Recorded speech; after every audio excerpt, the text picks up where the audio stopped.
Film berawal dari lokasi konstruksi bangunan yang dikelola oleh keluarga Garcia. Saat itu seorang mandor konstruksi bernama Livon tengah memberikan semangat kepada para pekerja untuk lebih giat lagi karena jika pekerjaan itu selesai sesuai target, maka mereka akan mendapatkan bonus uang dan liburan ke Pangandaran. Mendengar hal itu, semua pekerja pun tampak semangat dan langsung mulai bekerja. Setelah itu Livon menemui pengelola perusahaan konstruksi tersebut yang bernama Joe, lalu istrinya bernama Carla, dan anak gadisnya yang bernama Jenny. Saat itu tampak Joe tengah memarahi Jenny yang sering menggunakan uang perusahaan seenak jidatnya. Alih-alih ikut mengingatkan anaknya, Carla malah cenderung membela Jenny. Sementara Livon juga demikian, malah menganggap itu hal yang wajar, hingga membuat Joe tidak bisa berbuat apa-apa. Tak lama kemudian, Livon melihat salah satu pekerja tengah terlibat masalah dengan beberapa orang preman. Hingga Livon memutuskan untuk mendatangi mereka dan memastikan semua baik-baik saja. Namun ternyata saat Livon mencoba menanyakan apa yang terjadi, tiba-tiba para preman itu berbuat sesuatu yang membuat Livon terpaksa bertindak tegas.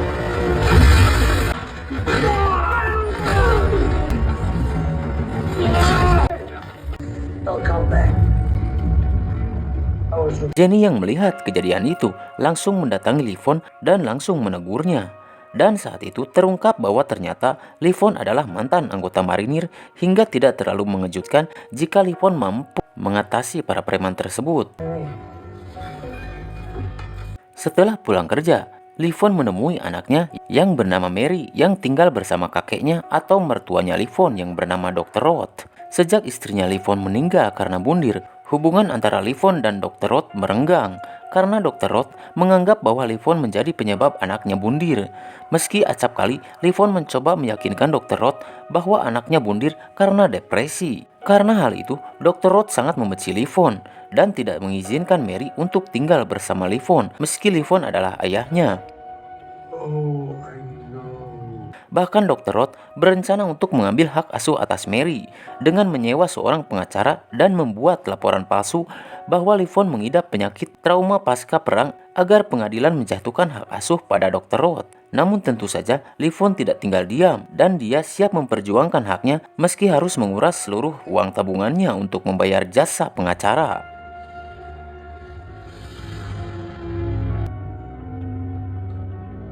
Pada malam harinya, tampak Jenny tengah bersama teman-temannya mendatangi tempat hiburan malam.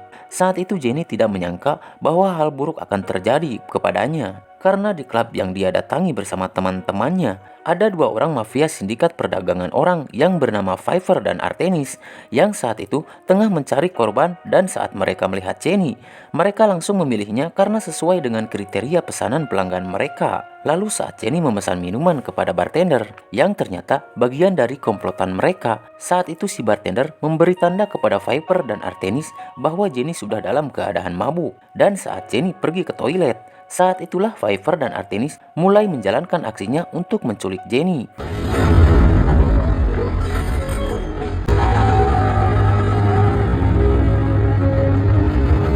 Hingga pada esok harinya, Livon merasa aneh dengan kedatangan beberapa orang polisi di tempat kerjanya. Dan saat Livon menemui Joe dan Carla, saat itu Livon diberi kabar bahwa Jenny tidak pulang sementara ponselnya tidak bisa dihubungi, hingga mereka melapor polisi untuk mencari Jenny. Mengetahui bahwa Livon seorang mantan marinir yang berpengalaman, Joe juga meminta bantuan pada Livon untuk mencari Jenny. Awalnya Livon menolak karena saat ini Livon bukan anggota marinir seperti dulu. Dia hanya seorang kuli yang berusaha bertahan hidup demi dia dan anaknya dengan pekerjaannya saat ini. Lalu meminta Joe dan Carla untuk menyerahkan masalah ini kepada kepolisian.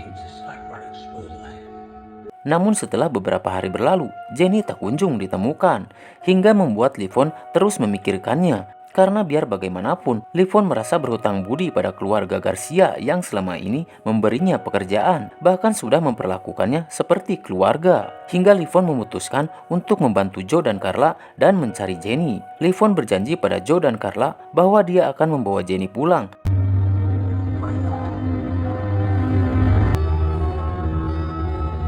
Setelah itu Livon menemui rekannya yang sesama mantan anggota marinir yang bernama Gani. yang kehilangan penglihatannya akibat perang. Saat itu Levon bercerita tentang niatnya untuk mencari seorang gadis yang hilang diduga karena diculik. Dan Levon akan mencari gadis itu yang sudah dia anggap sebagai bagian dari keluarganya. Mendengar hal itu, Gani langsung mendukung apa yang akan Levon lakukan. Bahkan sudah waktunya Levon harus melemaskan otot-ototnya untuk kembali membrutal jika diperlukan. Tanpa buang waktu, setelah menemui Gani, Levon pun langsung memulai pencariannya, yang diawali dari tempat klub malam yang menjadi tempat terakhir Jenny kunjungi, berbekal dari keterangan teman-temannya Jenny yang Levon datangi sebelumnya. Dari situ Levon memutuskan untuk mencari seseorang yang mungkin menjadi petunjuk. Dan saat melakukan pengintaian, Levon mencurigai seorang bartender yang sangat mencurigakan karena sering mendapatkan uang tips tanpa alasan. Kemudian Levon memasang alat pelacak di mobil si bartender dan mengikuti sampai ke rumahnya. Setelah itu Levon langsung menyusup dan langsung menemui si bartender, lalu menginterogasinya. Namun karena Levon melihat ada yang dia sembunyikan, Levon pun semakin keras menanyakan di mana Jenny berada. Namun saat interogasi berlangsung, tiba-tiba ada 2 orang teman si bartender datang, hingga ini yang terjadi.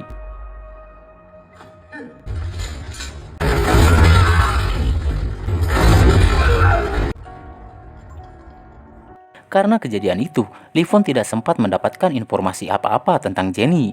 Namun pada saat Levon melihat jasad mereka, Levon menyadari bahwa mereka adalah anggota dari mafia Rusia. Setelah itu Levon mengambil semua uang yang mereka bawa dan ponsel milik si bartender, lalu kembali melakukan pengintaian di luar. Karena Levon yakin bahwa ada orang yang akan datang untuk mengambil uang tersebut.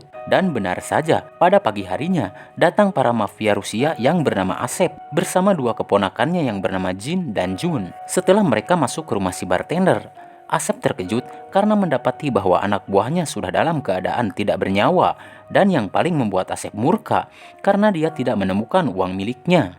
Hingga Asep melampiaskan kemarahannya pada Jin dan Jun. Where is my fucking money? Setelah itu Asep menyewa para pembersih TKP, lalu pergi dari tempat itu tanpa mereka sadari bahwa Levon mengikuti mereka.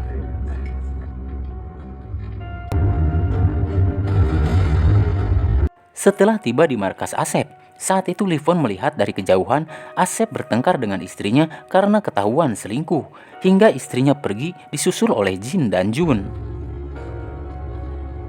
Melihat ada kesempatan, Levon pun langsung menyelinap dan menemui Asep tanpa Levon hiraukan ada kamera CCTV tersembunyi. Setelah membuat Asep pingsan dengan tamparan mautnya, Levon langsung mengikat Asep di sebuah kursi. Hingga tak lama kemudian, Asep tersadar dan mendapati dirinya dalam keadaan terancam.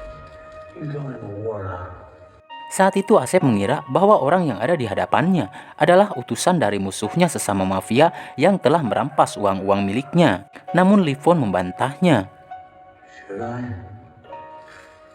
Setelah itu Levon menanyakan di mana keberadaan Jenny, dan saat itu Asep tersadar bahwa ada kesalahpahaman. Kemudian Asep berkata bahwa Asep merasa kesal pada seseorang yang bernama Dimi karena tadi pagi dia sudah menghinanya. Ditambah lagi kini Dimi sudah menyeretnya dalam masalah ini. Setelah mendapatkan informasi dan petunjuk, Levon pun segera mengirim Asep ke Rohmatullah.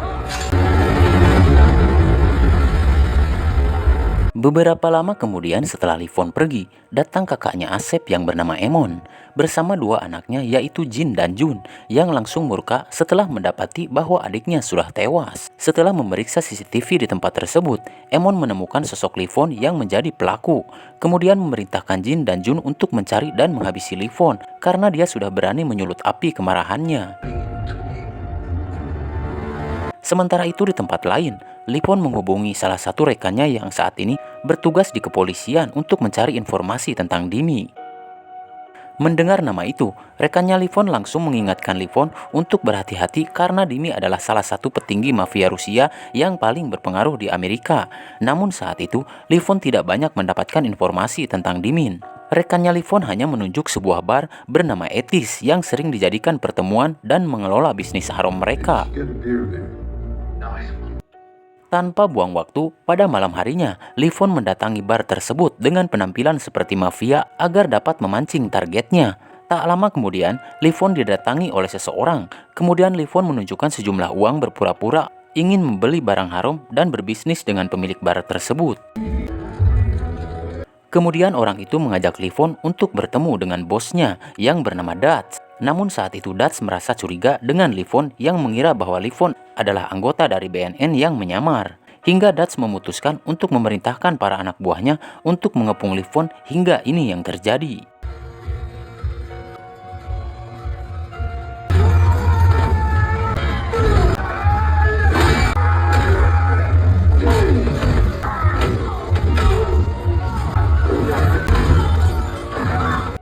Melihat dari gaya bertarungnya, Dutch menyadari bahwa Livon adalah mantan anggota marinir yang sudah terlatih dan berpengalaman seperti dirinya. Hingga Dutch pun percaya dan memutuskan untuk bekerja sama dan berbisnis dengan Livon. Setelah itu Livon diminta datang ke sebuah restoran esok harinya untuk mendapatkan sampel barang yang Livon cari.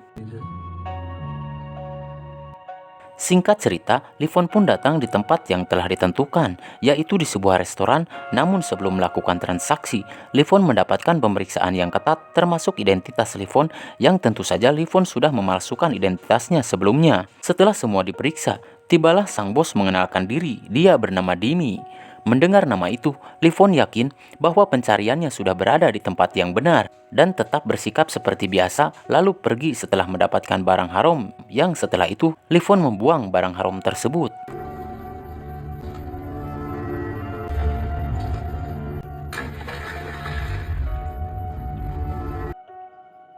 Sementara itu pada malam harinya, Jenny dibawa oleh Pfeiffer dan Artenis ke tempat si pemesan. Sebut saja dia Om Ewok. Saat itu Om Ewok langsung meminta Pfeiffer untuk membawa Jenny ke kamarnya. Namun sebelum Om Ewok berhasil memberi makan cacing tuanya, dia mendapatkan perlawanan dari Jenny hingga membuat wajahnya terluka dan gagal melampiaskan nafsunya. Kemudian Om Ewok murka pada Pfeiffer dan Artenis dan meminta mereka untuk membawa Jenny pergi. Sementara itu saat tengah mencari petunjuk melalui foto-foto di bar pada saat sebelum Jenny diculik, Livon melihat Pfeiffer, orang yang sama yang ada di ponselnya si bartender. Karena yakin Pfeiffer akan muncul di bar miliknya Dutch, Livon pun memutuskan melakukan pengintaian di sana. Namun sayang, mereka sudah mengetahui bahwa Livon adalah orang yang sudah menghabisi Asep melalui rekaman CCTV yang ada di rumahnya. Hingga pada saat Livon melakukan pengintaian, anak buahnya Dutch menyadari kehadiran Livon melalui kamera pengintai dan langsung memberitahu Jin dan Jun bahwa orang yang mereka cari ada di sini. Hingga tak lama kemudian mereka datang dan Livon pun menyadari bahwa pengintaiannya sudah terbongkar, lalu memutuskan untuk segera kabur hingga kejar-kejaran pun terjadi.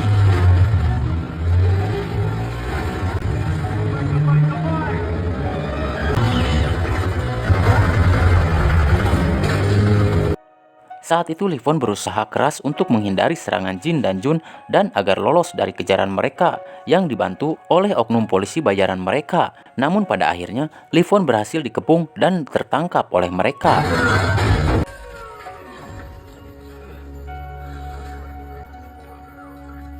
Show me your hand.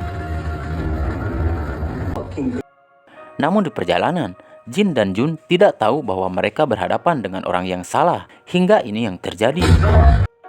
Tak butuh waktu lama, Livon berhasil menghabisi Jin dan Jun meski tangannya dalam keadaan terikat. Namun pada saat keributan terjadi, mereka tidak sengaja menembak oknum polisi yang tengah mengemudikan mobil. Hingga mobilnya oleng dan terguling bahkan hampir terjun ke dalam sungai.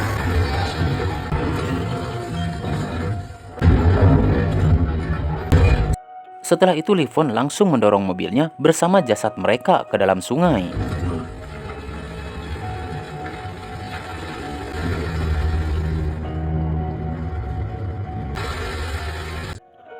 Hingga membuat Emon murka dan merasa sedih dengan kematian kedua anaknya.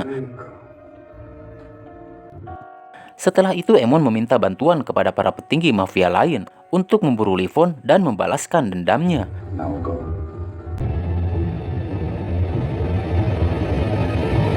Setelah itu Emon dan anak buahnya menemui Dimi untuk mencari dan memberitahu Dimi tentang orang yang telah menghabisi ayahnya, juga Jin dan Jun. Saat itu terungkap fakta bahwa ternyata Dimi adalah anaknya Asep, dan saat salah satu anak buahnya Emon menunjukkan gambar si pelaku, saat itu Dimi tidak menyangka bahwa orang yang selama ini bekerja sama dengannya adalah orang yang telah menghabisi ayahnya dan dua sepupunya.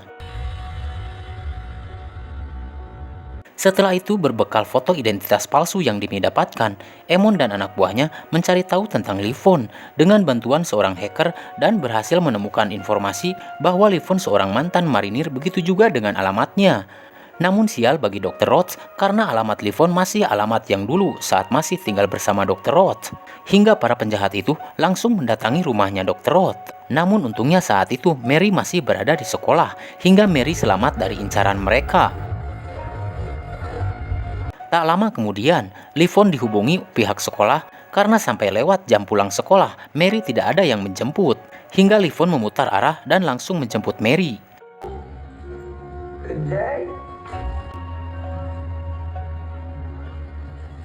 Namun alangkah terkejutnya Livon dan Mary saat tiba di rumah. Saat itu rumahnya sudah dalam keadaan terbakar. Tanpa buang waktu, Livon pun langsung masuk untuk mencari Dr. Roth. Untungnya saat itu Dr. Roth masih hidup dan Livon pun langsung menyelamatkannya.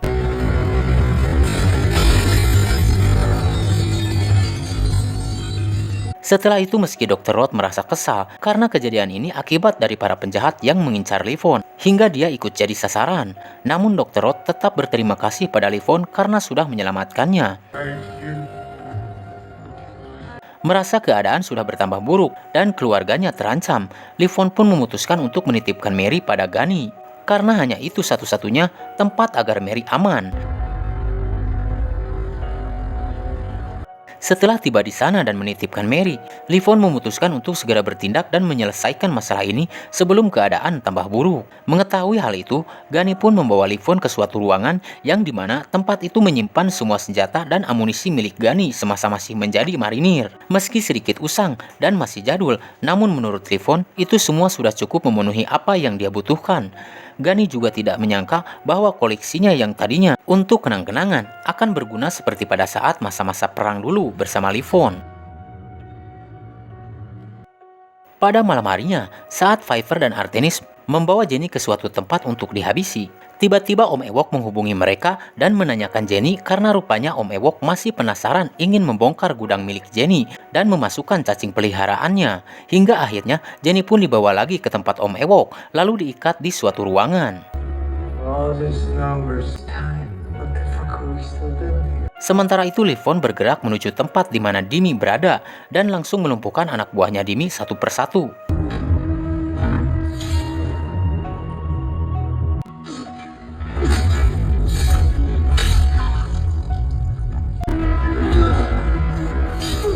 Setelah semuanya habis, tinggal Dimi seorang dan langsung menanyakan di mana Jenny berada. Dimi yang merasa terancam, akhirnya terpaksa menurut dan membawa Livon ke markasnya Om Ewok yang berada di sebuah tempat tersembunyi. Setelah memastikan kebenaran informasi yang Dimi berikan, Livon pun langsung menghabisi Dimi.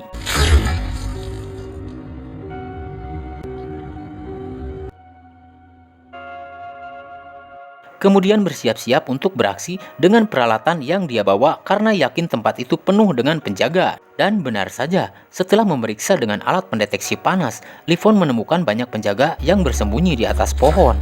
Lalu Livon pun menjatuhkannya satu persatu, sambil merangsek masuk ke dalam markas Om Ewok yang saat itu hendak melakukan niat jahatnya kepada Jenny.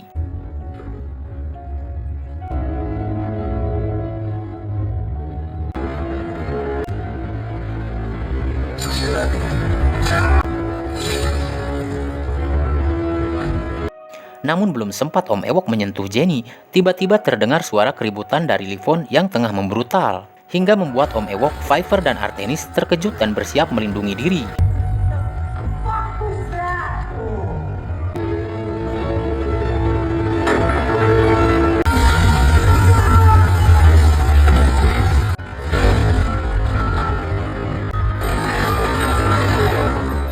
Tak lama kemudian, Dutch dan anak buahnya pun datang. Setelah mengetahui Livon ada di dalam, mereka pun langsung menerobos masuk untuk memburu Livon. Namun tentu saja itu bukan hal yang mudah meski jumlah mereka banyak. namun Livon berhasil menghabisi mereka satu persatu.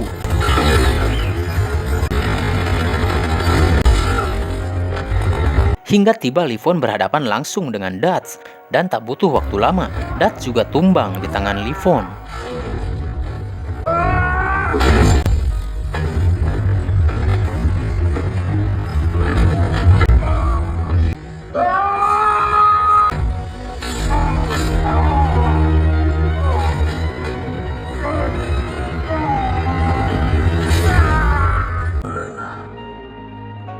Setelah itu Livon langsung mencari Jenny dan berhasil menemukannya, lalu menghabisi Om Ewok. Setelah itu memberi pelajaran kepada Viper hingga habis, disusul oleh Artenis yang harus merasakan fittingan maut dari kakinya Jenny.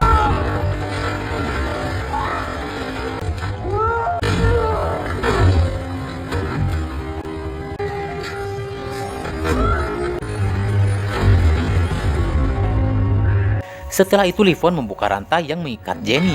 Tak lama kemudian, Emon dan dua anak buahnya datang.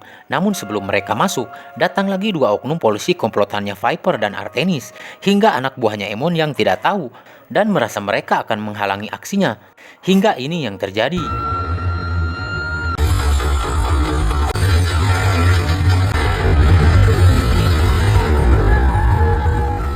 Setelah itu mereka langsung masuk dan berhadapan langsung dengan Livon.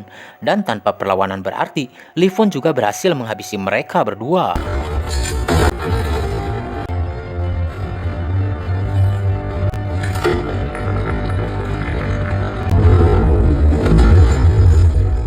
Setelah itu Livon langsung mengajak Jenny untuk segera pergi dari tempat itu menggunakan sepeda motor milik salah satu anak buahnya Dutch. Sementara Emon yang berada di sana hanya terdiam tanpa bisa berbuat apa-apa. Setelah itu Emon menghubungi rekannya lagi untuk kembali meminta bantuan, alih-alih mendapatkan apa yang dia mau. Rekannya Emon malah meminta Emon untuk berhenti karena Livon bukan orang sembarangan. Ditambah lagi, saat ini Livon sudah mendapatkan apa yang dia cari. Setelah itu dia tidak akan lagi mengusik mereka selama mereka tidak mengusiknya. Mendengar hal itu, Emon hanya bisa berteriak menahan amarahnya. Singkat waktu, Livon membawa Jenny dan mengembalikannya kepada keluarganya. Hingga membuat Cho dan Carla juga dan yang lainnya merasa bersyukur dan berterima kasih kepada Livon karena sudah berhasil menyelamatkan Jenny.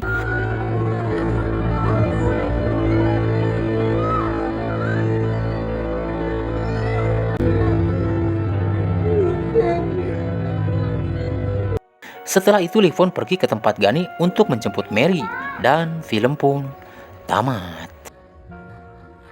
Oke, itulah alur cerita film The Working Man 2025. Terima kasih buat kamu yang udah nonton sampai habis. Jangan lupa ketik kritik dan saran di kolom komentar. Saya Jin mewakili kru yang bertugas. Sampai jumpa di video berikutnya. Salam Jin Pro Film Review. Bye-bye.